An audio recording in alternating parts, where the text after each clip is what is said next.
How's it going? I'm Ethan. I'm an educator for the Cheehaw Park and Zoo, the Flint River Aquarium, and the Thronatisca Heritage Center. We're all part of the Artesian Alliance here in Albany, Georgia. And today I'm going to talk to you um, about environmental law and policy. Um, so uh, I entitled my presentation, I Fought the Law, and the law fined me $350. Um, we're going to go over an overview of environmental law. And the reason why I know about environmental law is because whenever I was getting a degree for environmental science, I had to take several classes related to environmental law. In fact, I actually took enough classes related to environmental law that I could have pursued a minor in law. So it was a pretty decent amount. Uh, I happen to know a decent amount about environmental law here. So our goals today are going to be to better understand U.S. environmental law and policy, to understand environmental law from an historical basis, so how it developed, and some of the challenges that it faces today, and also learn why. Why do you study environmental law? Why do you learn environmental law? So those are going to be the things that we cover today. So environmental law, simply put, is all law and regulation related to protecting the environment. That is law both intentionally related and unintentionally related. So actually, there are some laws out there that were designed for other purposes and then sort of became environmental law in the process because of implications and ways that these laws could be applied to other things. In the US, it usually refers to regulatory acts and statutes. So not actual full-blown criminal, you're breaking the law kind of laws, but civil laws, civil regulations. So you can't really send people to jail for breaking environmental law. Um, but you can give them fines and force them to stop whatever they're doing, and even pay to clean it up, or even be forced to clean it up through action. But it is civil, not criminal, um, which is an important distinction to make. It means that if a corporation dumps a whole bunch of waste in the Gulf of Mexico, then nobody's actually going to go to jail for it. They're just going to get a big old fine, which sometimes that's very effective. It means that because, money talks, corporations and companies and other businesses that would pollute on that scale don't really want to, because it would cost them a lot of money, and it would make them unable to do their business as they intend to. But at the same time, it's not super harsh, and that's actually one of the challenges that we face, is the fact that we can't really prosecute individuals for environmental crimes. We just sort of slap them on the wrist, give them a fine, and send them on their way. We'll talk about that more a little bit later, but environmental law is kind of a tricky subject. So let's talk a little bit about the history of environmental law to get started, so that we understand where our modern environmental law comes from. So the history of environmental law actually goes all the way back to the year 1215. The Magna Carta in 1215 did a whole bunch of stuff.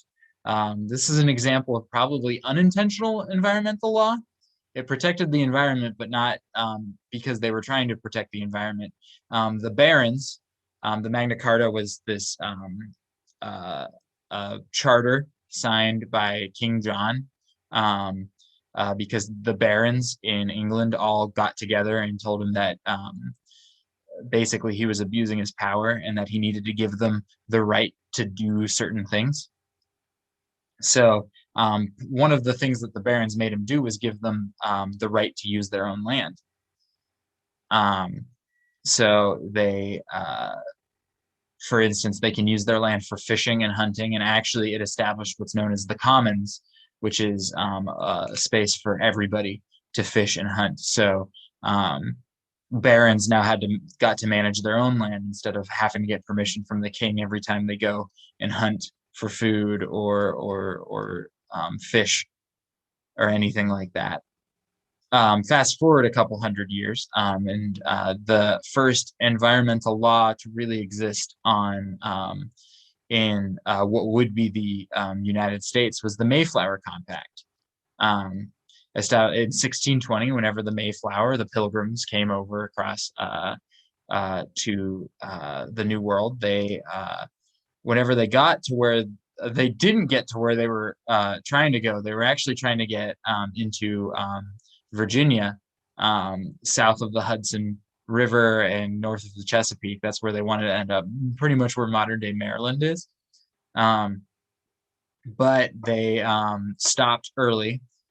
Why they stopped early kind of differs between historian, but they stopped early, citing rough seas, a lack of food and drink, things like that. And they stopped in Massachusetts instead. And whenever they got there, because they weren't in the Virginia Company's charter anymore, they sort of were in an outlaw sort of situation. There was no real rule of law, so they wrote their own. They wrote what's known as the Mayflower Compact, which said a bunch of stuff. It declared that they were still loyal to King John, and a couple other things as well. But the big thing related to environmental law that they established was that they all agreed to use the land that they would be living on for the commons. They would hunt and fish upon it, and they wouldn't overuse any of their resources and ruin it for everyone around them. Now we fast forward even further to our first, what is considered the first official piece of environmental law. And it is the Rivers and Harbors Act of 1899. The Rivers and Harbors Act of 1899 actually did a whole lot to establish modern environmental law. It made it a misdemeanor to discharge refuse into any body of water without a permit, which is the big thing that it did. It also made it illegal to change any port, harbor, or channel without permission. Illegal to dam any waterway without permission from Congress itself. So the federal government needed to give you permission to dam a waterway, any waterway. And they defined waterways as any water affected by tidal motion. So if you could prove that the tides affected that water, then it was considered a navigable water. You can prove that tides affect literally any water source, pretty much. So it had very broad implications. So this was the first example of proper environmental law in the United States, in that it provided protections for natural resources, in this case, water. It made it harder for anyone to throw junk in water and throw their trash and waste into water. It basically made littering in water illegal. It made it illegal to say, if you have a river and or you live on a land with a river and your neighbor downstream of you lives on land with a river, you can't dam up the river and then charge them money for the water. That's not allowed.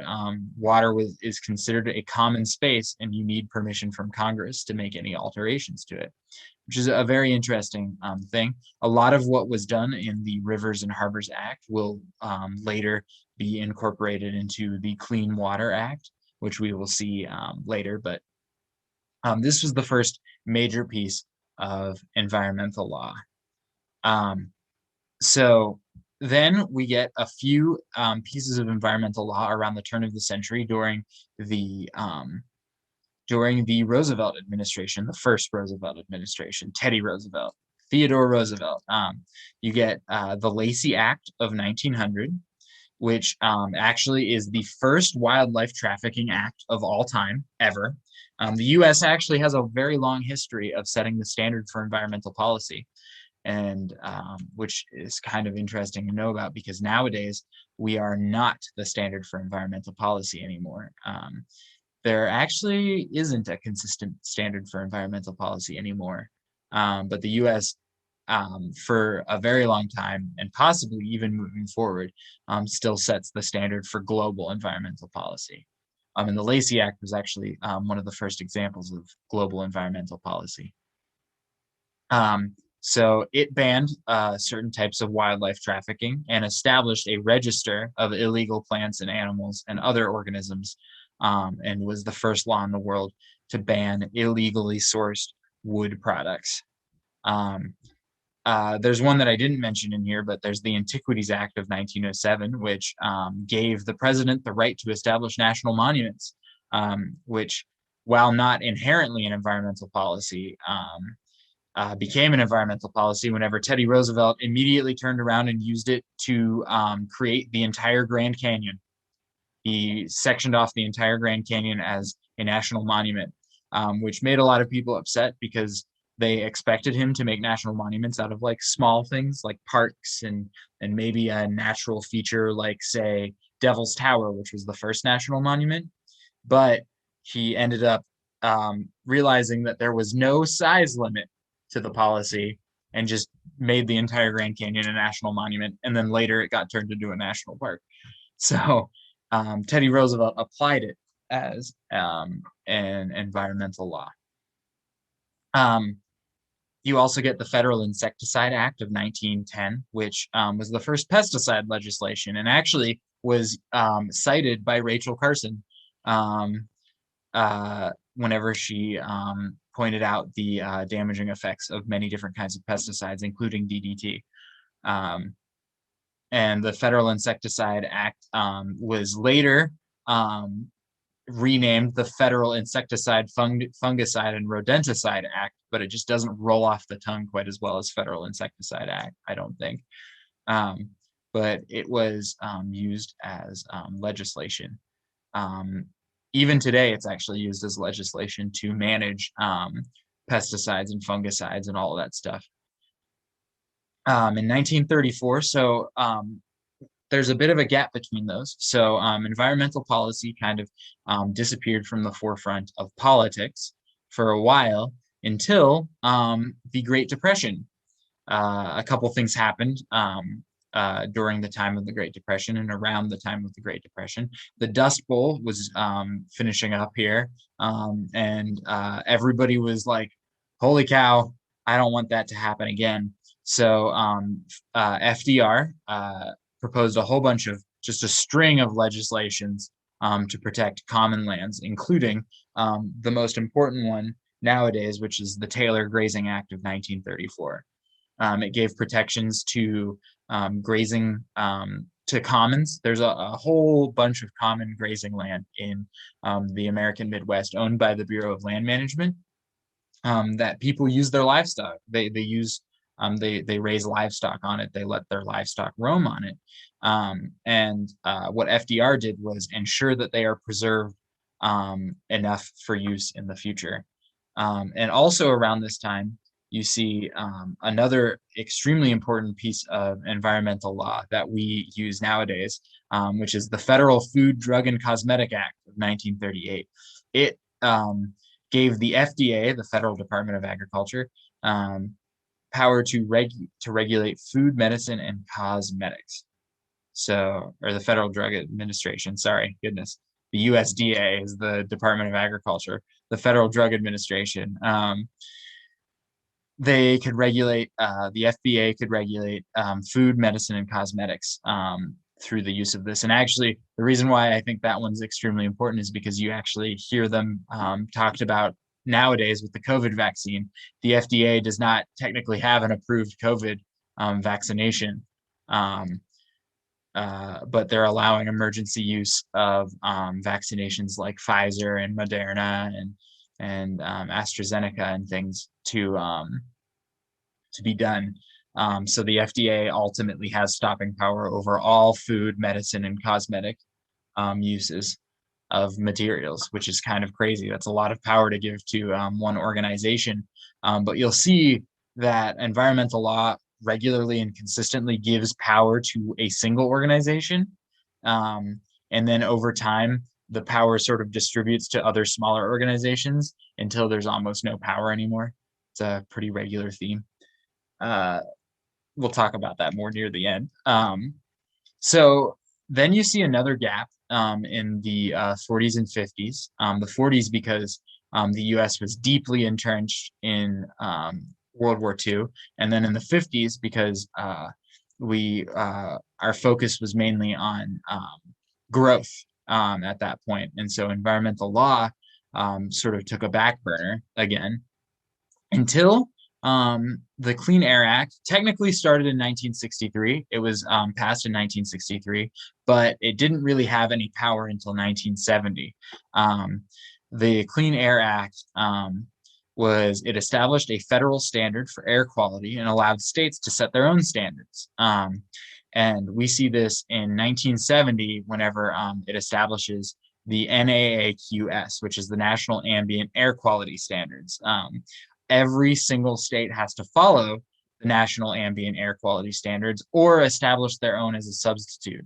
And actually, at the moment, let me see if I can remember this correctly. At the moment, nearly every state has their own air quality standards, and the only state that doesn't, there are 2 states that don't meet the air quality standards at any point during the year that the federal government sets up.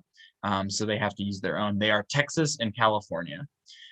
California, because of cities like Los Angeles, actually, if Los Angeles got rid of all of its vehicles, it still would not meet the National Ambient Air Quality Standards. Still wouldn't, because there is just too much infrastructure and too much development in such a small area. And because of the way that the weather works, there is almost essentially a dome of atmosphere over Los Angeles because of the ocean breeze mixing with the mountains. It just gets trapped. All of the atmosphere does. So literally any pollution in Los Angeles just stays in Los Angeles. That's why the air quality is so bad. It's why people tend to joke that Los Angeles is dirty. It's because the air doesn't move in Los Angeles. It doesn't go anywhere else. It just stays trapped right up against the coast like it does. So it never can meet the national ambient air quality standards. That's also true with Houston for almost the exact same reasons, except Houston doesn't have mountains. It just has a lot of air tends to pool around Houston. And because Houston is also an extremely massive place, Houston is actually has the lowest air quality out of any city in the United States. It even beats out Los Angeles. So neither Houston nor Los Angeles can actually meet the national air quality standards, which is why neither Texas nor California can meet them either. And both have to make their own air quality standards, which is allowed in the Clean Air Act. States are allowed to make their own standards. It's just usually they need to meet the national standards on top of their own standards. But in this case, they were allowed a substitution. So this is also weirdly one of the only acts that gained in power since its passing. Almost all environmental law universally loses power after it gets established. People just start eating away at the powers of the laws. But the Clean Air Act actually gained power because it was established with almost no way to enforce it or regulate it. And then in 1970, it was revised. So the next thing that happened during the Johnson and Nixon administration, I like to put them together because these are things that sort of happened across both administrations here, is the National Environmental Policy Act, which is one of the big 3 that we're going to be talking about later. The National Environmental Policy Act is sometimes called the Magna Carta of environmental law because it is a big deal. We'll talk about it a little bit more later, but the reason why it's a big deal is because it gives people the tools to actually persecute environmental crime and environmental law. It requires environmental assessments and environmental impact statements, and basically makes the federal government the federal government has to remain transparent with its actions that it's doing, as long as NEPA is involved. And we'll talk a little bit more about it later. But this was whenever it happened in 1970. And what you'll actually see is during the Nixon administration and actually moving into the Ford administration, a sweeping amount of environmental laws occurred. Most of these, weirdly enough, funny enough, it's kind of an interesting thing to talk about nowadays, is almost all of these were proposed bipartisan and were passed through Republican-held executive branches. So Republican President Nixon did most of these, and a Republican. I could be getting these mixed up. It was either a Republican Senate and a Democratic Congress, or a Democratic Congress and a Republican Senate, or House, not Congress. A Democratic House and a Republican Senate, or a Republican House and a Democratic Senate. I forget which. I know that they were different, and I think at one point there was actually even a Democratic House and Senate and a Republican presidency, and they still got passed. There was unilateral bipartisan support for environmental law all throughout the 70s. And it's something that I think can get overlooked nowadays in our extremely partisan political climate, is just how much all parties worked together on environmental law in the 70s. And it's something that literally every political party that was involved at the time should be proud of. We get the chain going of these environmental laws with actually the Clean Air Act, which gets revised in 1970, and the National Environmental Policy Act. And then in 1972, we get the Clean Water Act, which gives federal authority to clean up substances up to 200 miles offshore. So that's actually in international water. The US government is allowed to go out and clean up things like oil spills and things like that. We gave ourselves the power to do that because it's very hard. Let's say that an oil spill happened off the coast of Alaska, which has happened a few times. It would be very hard for people who are looking to clean up the mess to decide who is in charge of cleaning up the mess. You might say, oh, it's the company that's in charge, but who does the company have to go through? Do they have to go through the state that they spilled it in? What if it's across state lines? What if it's in international water? Well, the federal government decided, you know what? We're just going to step in and take care of it. You report to us instead. And they established before this, the Environmental Protection Agency, the EPA. So they use the EPA to determine cleanup for large oil spills in places like the Gulf of Mexico or off the coast of Alaska or other places that oil is drilled. It also holds companies liable for spills, pollution, and contamination. The Clean Water Act has provisions for finding the generators of pollution and fining them and stopping them from polluting anymore. It has staying power. That's what's known as staying or stopping power. So it can stop companies from continuing to pollute, and it can also fine them for polluting it. And it also established a standard for water quality, kind of on the same lines as the Clean Air Act. States determine their own water quality and try to figure out how to improve the water quality of places that are heavily polluted, and so on and so forth. In 1973, you get the Endangered Species Act, which established a registry of endangered plants and animals, and also established protections for them. These protections weren't super specific whenever it first was established, but over time we've sort of etched them out. So like, for instance, you can't develop new buildings within a certain distance of an animal. And there are different provisions for different kinds of animals. And so things like that. And then in 1974, you get a very important act, the Safe Drinking Water Act, which guarantees that all water from the tap is drinkable. It's a very important act for pretty obvious reasons. The United States is one of very few nations that can boast that, with very few exceptions, just about 100% of its tap water is drinkable. It's not quite 100, and it never will be, because it's just impossible for all of our water systems to be functional all at the same time. It's virtually impossible. Just because of the sheer amount of water that's moving through the United States. But you can go anywhere within the United States and fairly confidently drink the tap water, almost anywhere in the United States. And that's thanks to the Safe Drinking Water Act of 1974, which was actually a grassroots movement. A lot of concerned parents were just concerned because they wanted access to clean water in their house, and there were things like lead pipes and other stuff like that. So this sort of coincided with the shift out of using lead for construction and plumbing and all kinds of other stuff.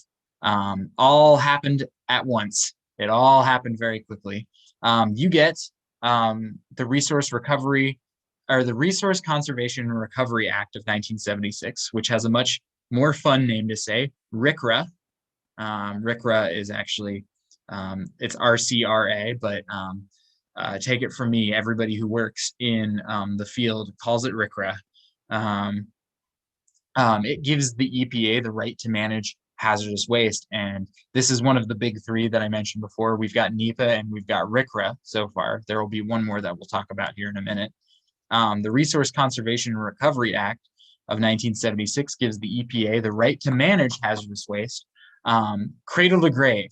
That's the term that they use. If somebody generates hazardous waste, then they are responsible for managing it all the way until the hazardous waste doesn't exist anymore, until they die. And it usually doesn't apply to people. It applies to things like corporations, and corporations don't die.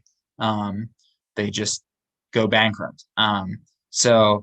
As long as a corporation exists, or a company exists, or a business exists, and it has produced hazardous waste, it is responsible for that hazardous waste. It doesn't matter if the hazardous waste no longer exists on property that they own. It doesn't matter if they have moved the hazardous waste somewhere else. It doesn't matter if somebody has bought the hazardous waste off of them. They are still responsible for it. And we'll talk a little bit more about that one as well, because it is one of the three most important environmental laws in the United States. The last major environmental law happened in 1980, in December of 1980. It is the Comprehensive Environmental Response and Compensation Liability Act, usually just called CERCLA. It taxes businesses for generating waste. It allows the management of what's known as Superfund sites, and it emphasizes cleaning up waste instead of just dumping it somewhere. So a Superfund site, we'll talk a little bit more about what a Superfund site is here in a minute, but this is the third of the big three environmental policies in the United States. It is for what happens if, say, with RCRA, if a company does go bankrupt and they are no longer capable of managing their hazardous waste that they produced and should be responsible for. What do? If they physically can't take care of it anymore. Well, there's a system in place due to CERCLA for cleaning up the waste and sort of taking on the waste from the government. The government can take on the waste and essentially there's actually a whole business out there, a very lucrative business for companies that are willing to do it, to buy waste from the federal government will sell them waste and then they will clean it up. So all environmental law, we're going to stop at 1980 because actually all environmental law that has happened after 1980, from the Reagan administration on, there has not been any significant environmental law. All environmental law that has existed since has been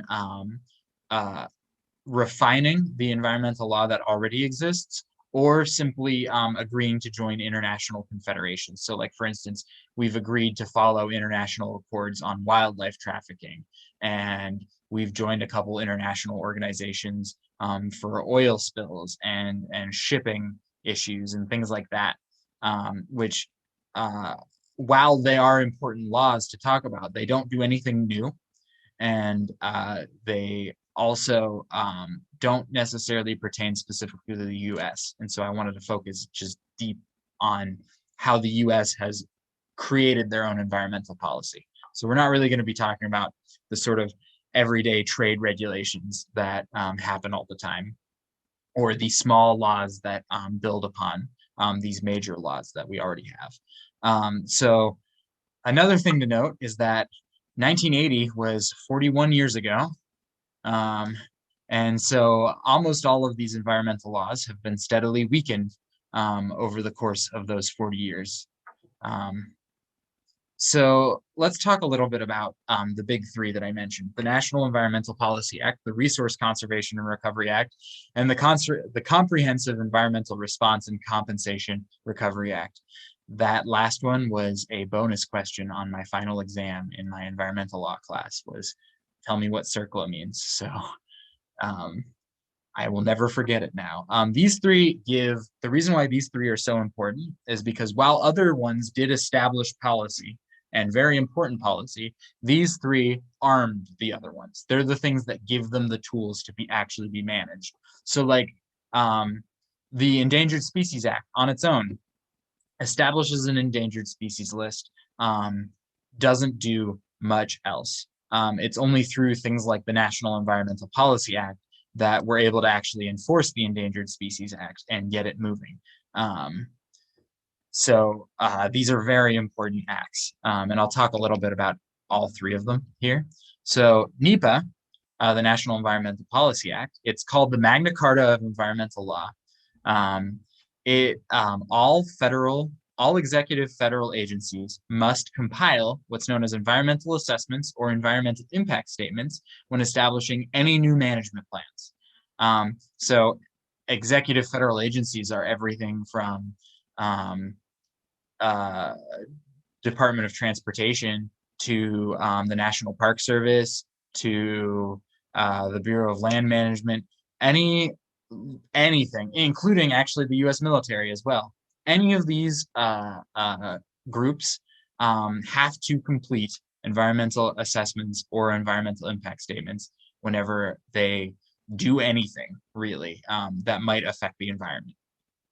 So environmental assessments are for small impact things. So like, for instance, if a national park wanted to, say, build a new restroom where an old restroom was. So it might be just a simple matter of rebuilding a restroom here. They might have to, if it's in a spot that's considered important environmentally, they might have to complete an environmental assessment to rebuild a restroom. Whereas an environmental impact statement is saved for much larger things, like say if a national park was, or let's say a new national park gets created or a new national monument.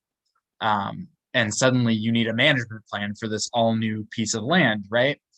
So an environmental impact statement would be a full management plan. Or if the Department of Transportation was looking into building a new highway through federal land, they might need to make an environmental impact statement if the land has a sensitive species on it, or they're going to be moving enough natural resources that it's considered a large impact project.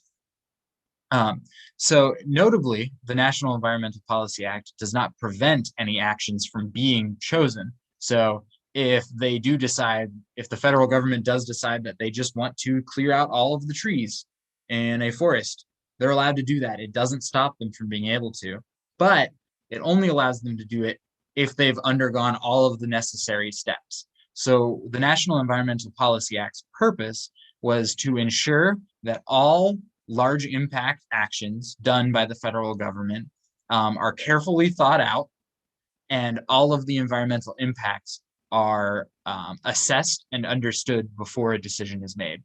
Basically, it's like whenever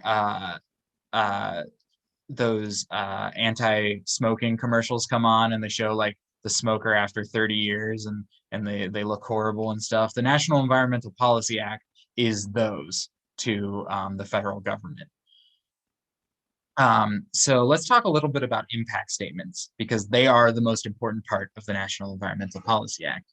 An environmental impact statement needs to be compiled anytime a huge decision is made. A decision, a plan of attack is going to be made that's going to involve a lot of environmental impact. So it's a huge process. It usually takes 3 to 5 years, can involve anywhere from several dozen to several hundred individuals. And what it does is it looks into the impact of a proposed plan gives alternatives to that proposed plan that may or may not be chosen. And it also makes sure that everybody who's going to be affected is informed. So the process is huge. An assessment is compiled, alternatives are proposed, those are compiled as well. Then they need to consult with experts, they need to consult with the public, and a decision needs to be made. And every single person involved in the process, from the public people who live nearby to the experts who are consulted, to the government officials who are ultimately going to be voting upon this thing, all of them need to be made informed of all of the information. So it's this massive undertaking. And whenever it's all over, what should happen is a decision for the management of a project should be made. And all relevant alternatives to it should be proposed. So like, for instance, if say the government wanted, say the US military wanted to build a base on an island, they would need to make an environmental impact statement all about that analyzes all of the impacts that building a base on this island would make, and then possible alternatives such as building the base on, say, a different island nearby, or building the base in a slightly different way where it has a smaller impact, or building the base in a slightly different way where it has a bigger impact. You analyze everything. You come at it from virtually every angle to try to determine which one has the least environmental impact. And then ideally, they would choose the one that works out best for accomplishing the goals of the project itself, and also the one that has the least environmental impact. So it's this huge process, absolutely massive. And every time the government needs to do something, they have to fill out an environmental impact statement, with one notable exception, and it is whenever national security is an immediate concern, which is cited very often by the executive branch, regardless of whether national security is actually a concern. So like, for instance, the Reagan administration often cited national security when building factories, when establishing different armories throughout the United States in different places. The most recent example I can think of where national security was cited for why they didn't give an environmental impact statement was actually the border wall. The Trump administration proposed a border wall on the US-Mexico border in Arizona and New Mexico. And that definitely necessitated an environmental impact statement because it is across some extremely rare ecosystems, including the only place in the contiguous United States that has jaguar populations still.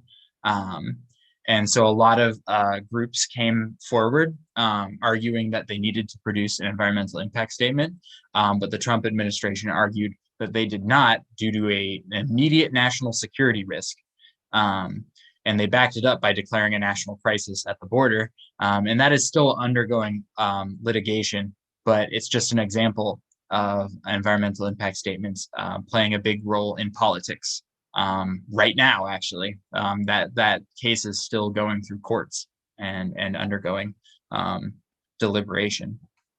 So that was the National Environmental Policy Act in a nutshell. There's a whole lot to it. I actually had a class entirely on environmental impact statements, just environmental impact statements. So they're massive. I've had a class exclusively on NEPA before, so it's a massive program as well.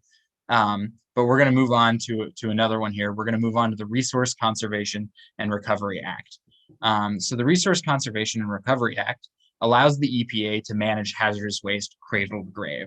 This one is important because hazardous waste is a major concern for pollution.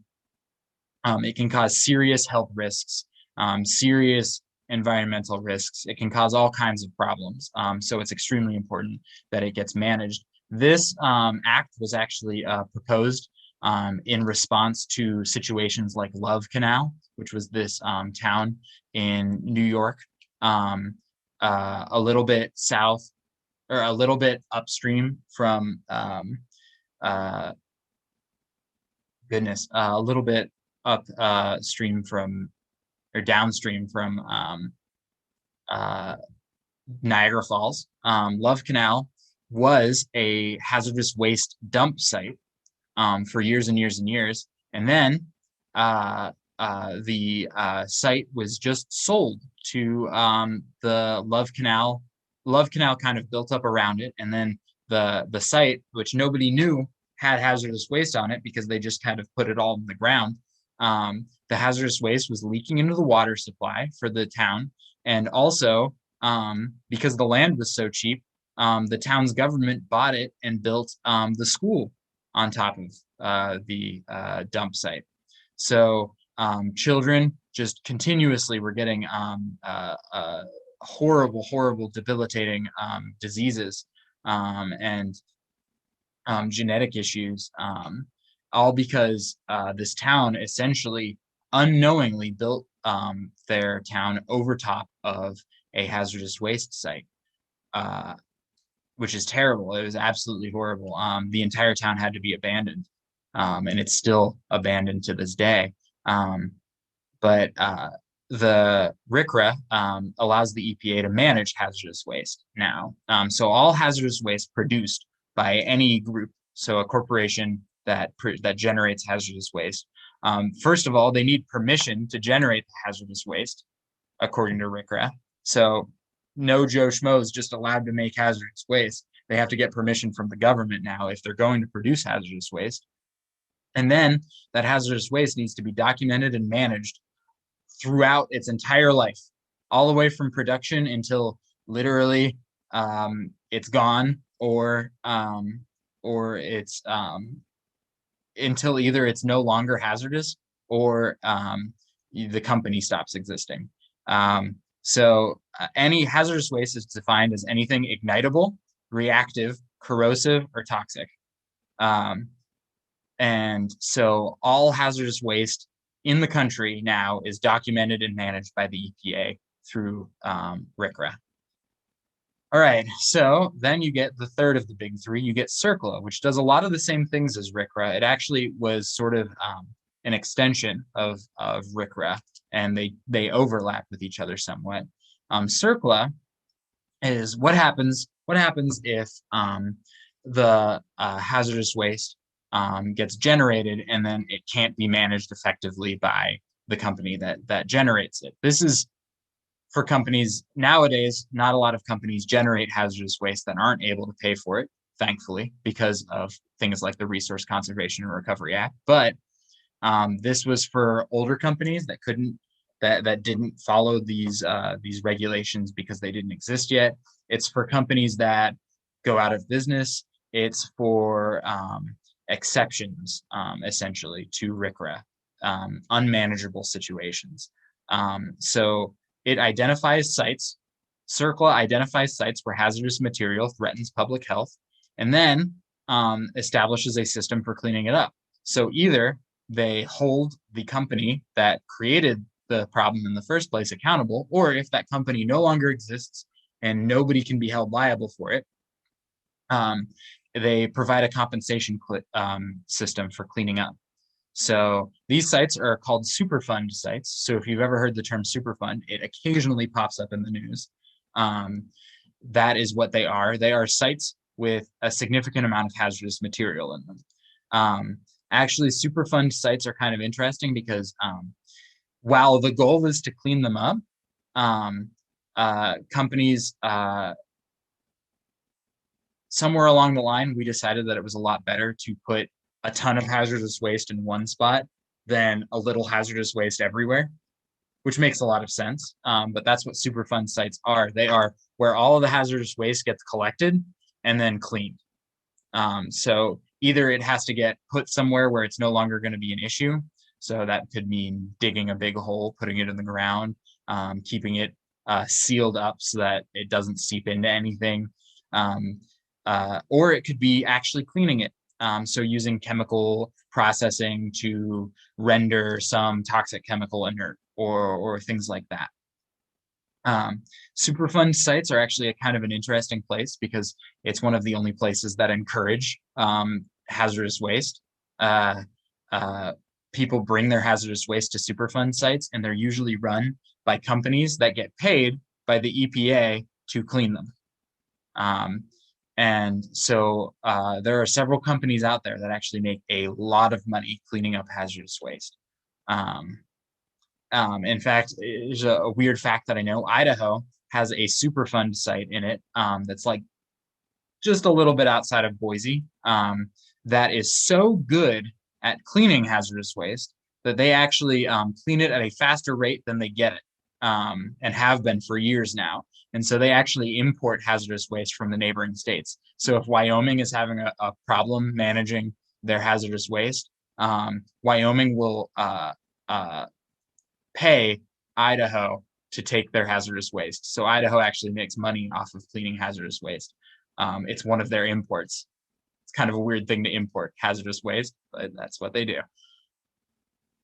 So those three, NEPA, which gives, forces the federal government to involve people and a very large amount of decision making around any huge impact policy. RCRA, which requires that people and corporations especially manage their waste all the way to either when the waste no longer exists or whenever they no longer exist. Cradle to Grave, and CERCLA, which gives organizations tools for cleaning up this waste after it gets produced. All three of them together make a very strong sort of trifecta of power for environmental law. But all three of them have been weakened over time due to various things. And I've listed a few here. There's tons, and you can probably think of them, and they all sort of play off of each other. But there are a lot of challenges to environmental law. One of them is things like corporate influence. So there is an obvious conflict of interest if a corporation that produces hazardous waste is electing and is paying money to people who work in the government who are managing hazardous waste. There's a very clear and direct conflict of interest there, but it happens very often. Corporate influence in politics is actually probably the single largest driving force of weakening environmental law. Sorry to sound super anti-corporate here, but it's a direct conflict of interest. It's an ethical issue, but it happens all the time.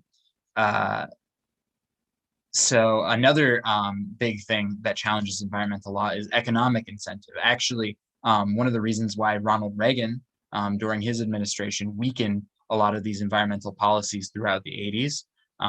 Some of them were covered in the 90s, some of them didn't.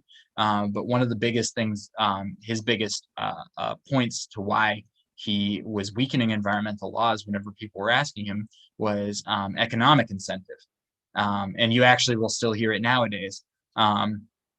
They will, corporations and politicians will claim that the best way to improve things during economic times of strife are to give more freedom to businesses, which I don't argue with. I'm not an economist. I don't know what the best way to handle economics are, but I do know that often these freedoms that are granted to corporations and businesses and stuff in environmental law are made with sort of the understanding that those restrictions will come back whenever the economy gets better, and then they rarely do. This could be out of some sort of malice, or it could just simply be because our government has a 10-second attention span. And so they just simply forget about restoring environmental policy as soon as an economic crisis is over. There's all kinds of reasons for it, but there's definitely an economic incentive by certain parties to give more freedom to operate. Usually they ignore the fact that these laws exist because those freedoms were exploited or abused in the past. So there's that sort of thing. Other challenges to environmental law are not necessarily so negative. A lot of these environmental laws are, as I said, at least 40 years old. Some of them are even over a century old at this point. So there are new approaches to environmental stewardship and new ideas about how environmental law should be tackled. And so often our environmental law does not keep up with our environmental stewardship. So there's a whole bunch of examples for it. Like, for instance, in several states, Canada geese are a protected species still, which is kind of silly in a lot of these states. Like, for instance, in North Carolina, Canada geese are a protected species. You can't hunt Canada geese except with a special permit, even though they are extremely common there due to a whole bunch of reasons. But they don't, environmental law doesn't necessarily keep up with the changes in the environment. Another big issue with environmental law that a lot of people have is that it only really has stopping and staying power.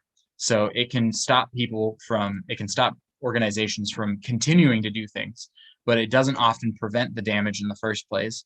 And usually the end result of that damage tends to just be money and possibly having responsibility to clean it up. Which if a company or a corporation is making more money off of polluting the environment, then they're going to happily accept the fines all day long. So there's a lot of challenge over, like, how much should we be fining people for corporation or for pollution? What is considered a fair punishment for these sort of behaviors? What's cruel and unusual? What's too far? There's all kinds of arguments as to what exactly constitutes proper fines and halts and stuff. So that was a whole bunch of information. Now let's talk about why this matters in a classroom environment, to teachers, to educators.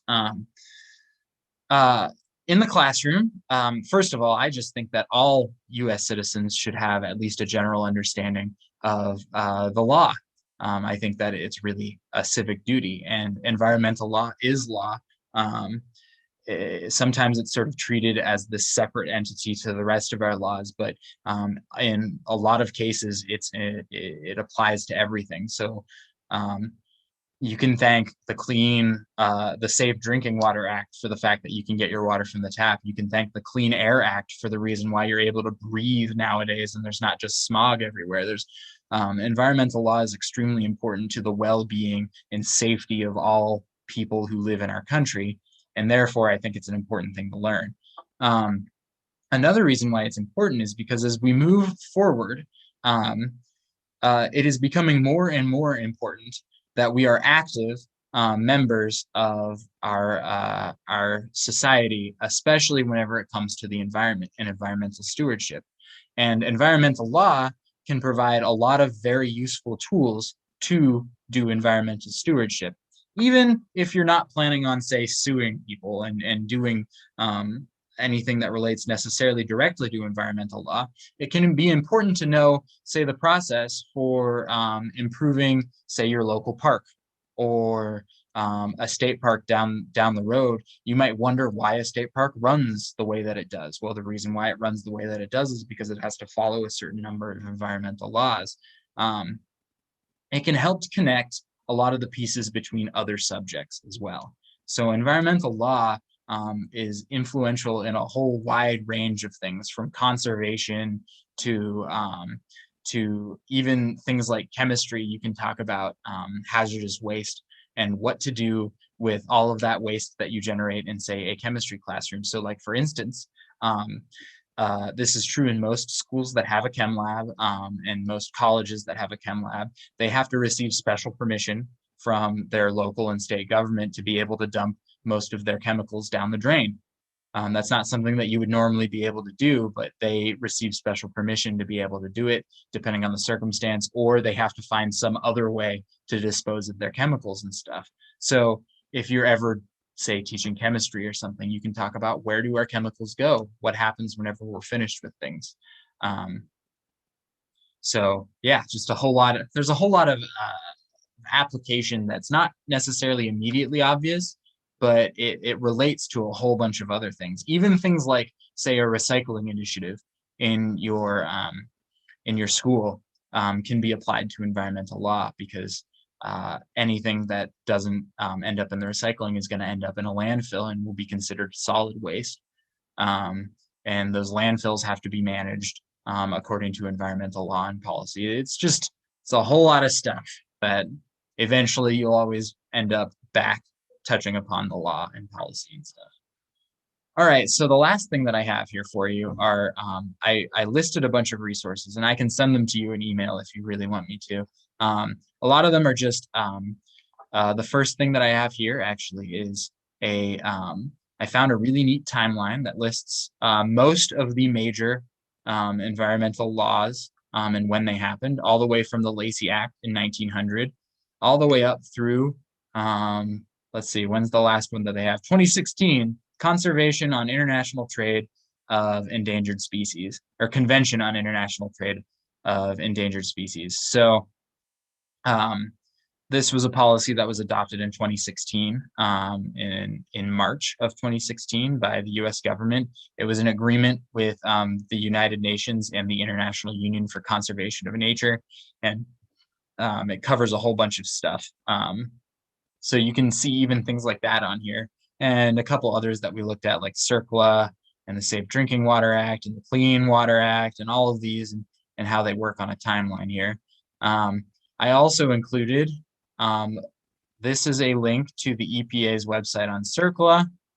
This is a link to the Fish and Wildlife Services database for endangered species. So let's say that you are living in the state of Georgia, and you want to know what threatened and endangered animals live in Georgia. So, here we go. Here's 10 federally listed animals for the state of Georgia. Now, I didn't go search it out, but each state also has their own list of endangered species as well.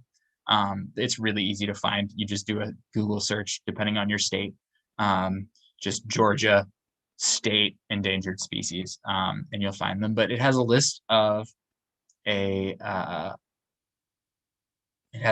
all of the animals that are considered threatened or endangered by the federal government. And let's take a look. We've got a couple salamanders here. One of them is endangered, one of them is threatened. We've got a couple different kinds of birds and some clams. So this is just 1 to 10. There are apparently 75 species in Georgia that are federally registered endangered species or threatened species. And there's also actually some just for Georgia as well. So this is an interesting website to look at. It's just the Fish and Wildlife Services website. It's very easy to find. And so that can be useful if you're going to talk about endangered species. How they get registered is pretty important, because let's say this has happened before. Some classroom knows about a species that's threatened, or some kid knows about a species that's threatened. What are they going to do about it? They don't know how to get it registered or anything just on their own. So whenever you're teaching it in, say, a classroom, you can show them exactly how the federal government registers things. This one's on the Resource Conservation and Recovery Act. It gives a little bit more of an explanation on it. This one gives one on NEPA. I think I skipped this one. A little bit more on the National Environmental Policy Act. And then also there's just my email if you ever want to get in touch with me and ask me for resources or more explanation. I know looking it up online can be very helpful, but sometimes having somebody explain it to you, like verbally, helps a lot as well, because they are sometimes very complicated subjects. Okay, so that was my summary of environmental law in the United States. Do you have any questions for me? I do. And as a matter of fact, you're probably going to kill me, please feel free to cut me off. Just say, it's like 12 o'clock at night and I got to go to sleep. Okay. So one of them is like, if you're, and I have heard this, but I don't know, how you hear rumors. Like Sure. if I purchase property and there's like I'm sorry, there's a gas tank or something underneath there that I didn't know about. And I've heard that it would be still on my penny to pay to get it cleaned up. True or false? False. Believe it or not, it's Right. false. It belongs to whoever put it there. It's cradle to grave. Okay. So if that person is dead, or it was some corporation or organization that put it there and they no longer exist, then you are entitled to compensation from the EPA to get it cleaned up. It will be your responsibility to clean it up, usually, if nobody else can be found that's liable. But you will get help to do it. It's not going to be on your dime. At least if you get a good lawyer, it won't be. But it is not your responsibility to clean it up as long as you can find whose responsibility it is. And it's cradle to grave, according to RCRA. So whoever put it there in the first place, they are responsible for cleaning it up. They are responsible for any hazardous waste that was produced. So like if it was filled with gasoline, gasoline is considered a hazardous material because it's ignitable and it's corrosive. And so if the gasoline leaked out and got into your water supply, they'd be responsible for that cleanup as well. They're responsible for all of it. Now, if you purchase the property and the people who were responsible for it haven't, they can't be found, they don't exist anymore, whatever the case, you are actually responsible for the cleanup at that point. But chances are you will be able to receive compensation to clean it up. It won't just be, oh no, now I have this property and somebody pulled a fast one on me and hid a gasoline tank under the ground. No, it wouldn't be like that. You would be able to declare that gasoline tank was there already, and it would be somebody else's responsibility. And then I really liked that the illustrations about LA and Houston, because like I've had to teach like the little timeline or whatever in classes, but I didn't know that, so that was really cool. Yeah, it's kind of weird to think about. The entire reason why LA and Houston are as dirty as they are is because of the way that the weather works around them. And actually, Denver was the same way for a very long time. Denver couldn't meet their air standards either until they made an initiative and literally moved all of the industrial complexes out of the city to the outskirts of the city because Denver was having the exact same kind of situation. And I lived in Colorado, I didn't know that. Right, and for a while, Denver, I don't know if they still do it, but for a while, in the state of Colorado, it was established for the whole state, but it was really meant for Denver. There were certain standards that cars had to follow that needed to be met in Colorado, and because they needed to be met in Colorado, I think most car manufacturers just adopted them nationwide because it was easier to just adopt them nationwide than it was to do anything else. So Denver, Colorado helped push cars to be more energy efficient and less polluting. Wow. Yeah, kind of a weird thing. Yeah. Like one small thing led to another thing, led to another thing, led to another thing, and next thing you know, all of the policy has changed. Wow. Yeah. And then also you were talking about the places that recover the hazardous materials or clean up hazardous materials. Again, I've got 9 things. So okay, go ahead. Fire away. Okay, so are there cases where some of them really do like end up in like India and China and are like really, is that a significant thing, or is that so all hazardous material in the United States stays in the United States? I think. I actually don't know if we outsource any of our hazardous waste.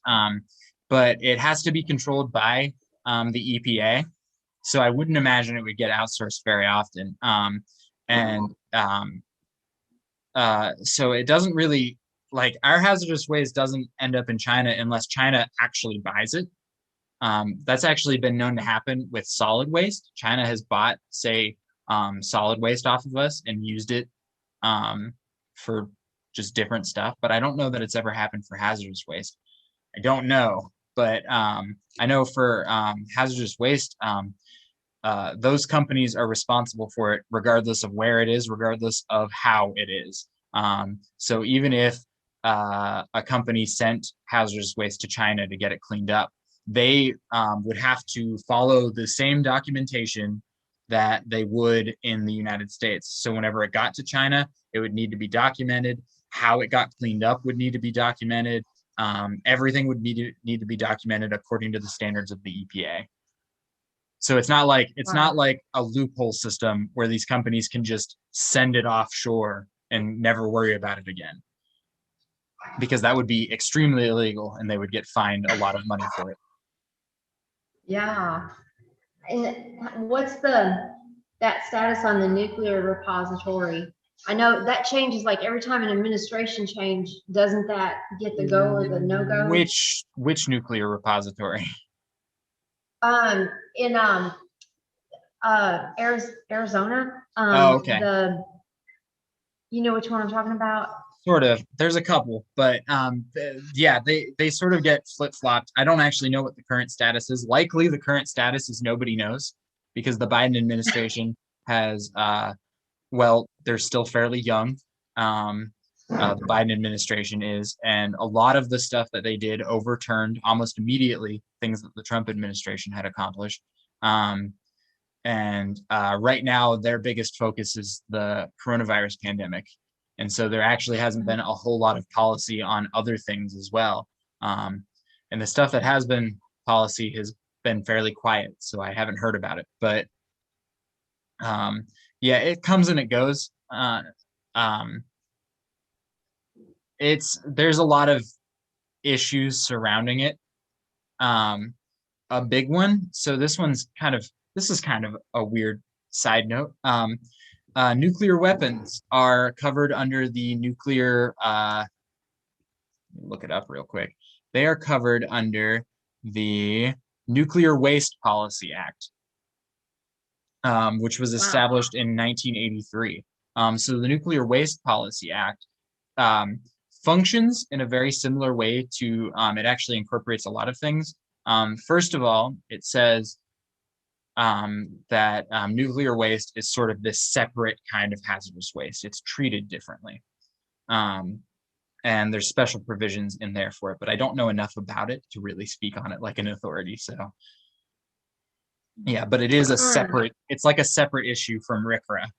Even though it does follow the precedent of RCRA, it's like a separate thing. And if you're thinking that's really murky and very muddy and things get really mixed up, you are exactly correct. Things do get really mixed up in environmental law. Nobody's exactly sure what's going on. I've spoken with people who have done work with NEPA for their entire lives and still don't really understand all of it.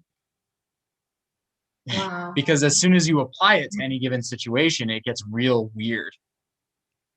Yeah. Okay. And then I would love for you to do these classes. Okay. One, I know you're probably like, shut up. No worries. But I want to know more about fracking. Okay. Okay. Can you do something on that Mm-hmm. sometime? Okay. And I want to know, so that's fracking. Okay. Then also, would you, I would love to see you do, like a little class on, for chemistry teachers. Okay. And because that would be, because, like, I think that would be real beneficial. Okay. Then I would like for you to do a thing on,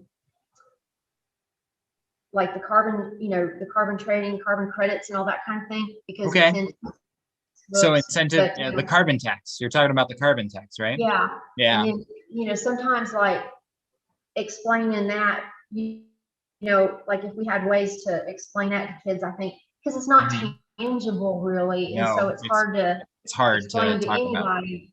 Yeah. Yes. And then the next one, okay, so that's fracking, the chemistry lab for chemistry teachers, how to effectively handle the carbon tax thing with anybody, adults or anybody, because it's hard to explain to anybody. Mhm. Okay, and then environmental equity. Like I think Okay. that would be a great workshop topic too, Sure. because that's a really big one that Yes, it's really actually, big. whenever I was talking about, I couldn't find the word equity here, but whenever I was talking about how the way that we approach environmental law has changed, just our mindsets about it, that's exactly what I was referring to. Um, Yeah.